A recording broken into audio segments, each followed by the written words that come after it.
Si tu habites en Suisse ou si tu investis depuis la Suisse, il y a une réalité fiscale que tu dois absolument prendre en compte. Et ça, c'est les dividendes. Même ceux qui viennent d'ETF à accumulation sont considérés comme du revenu imposable. Et ça est quelque chose qui peut vraiment freiner la croissance de ton portefeuille sur le long terme. C'est pour ça que quand tu construis ta stratégie d'investissement, il vaut mieux privilégier des produits qui ne versent pas ou peu de dividendes. L'objectif, c'est à la fin d'optimiser la fiscalité autant que possible. Parce que l'énorme avantage en Suisse, c'est que nos gains en capital, eux, ne sont pas imposés. J'ai une vidéo comment avoir 0% d'imposition sur tes gains boursiers sur ma chaîne. Je vais mettre le lien aussi dans la description. Mais en gros, tu as tout intérêt à chercher des placements qui capitalisent leur croissance plutôt que des placements qui te versent des dividendes qui deviendront ensuite imposables. Alors, à quoi ressemble un portefeuille bien structuré pour un investisseur suisse? Déjà, comme je l'ai dit, tu veux des actions qui ne versent pas de dividendes ou des ETF préférablement qui accumulent, c'est-à-dire qui ne versent pas de dividendes. Mais ils vont les réinvestir automatiquement.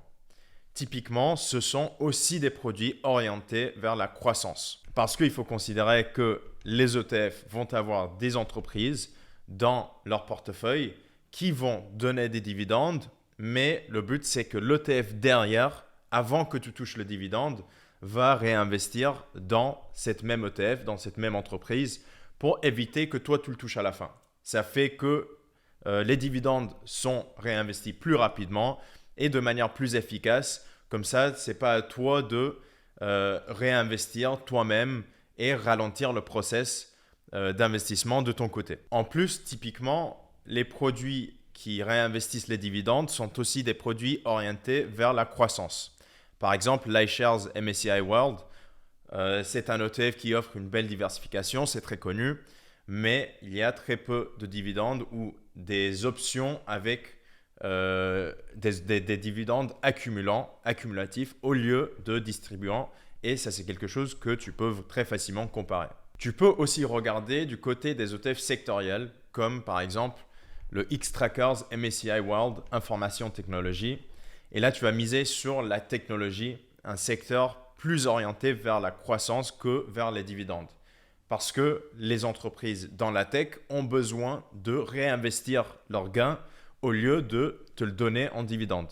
Sinon, ils ne vont pas avoir la croissance nécessaire pour continuer avec des belles performances. Oui, le iShares contient aussi des entreprises qui versent des dividendes, mais comme c'est un ETF à accumulation domicilié en Irlande, tu évites la distribution directe et tu bénéficies aussi d'une fiscalité plus douce sur les revenus américains. Et dans d'autres vidéos, je vais expliquer comment ça fonctionne et pourquoi choisir des ETF domiciliés en Irlande. Mais les ETF domiciliés en Suisse sont aussi des bons choix, même s'ils ne te permettent pas d'éviter l'imposition sur les dividendes. Ils peuvent faciliter ta déclaration fiscale, par exemple.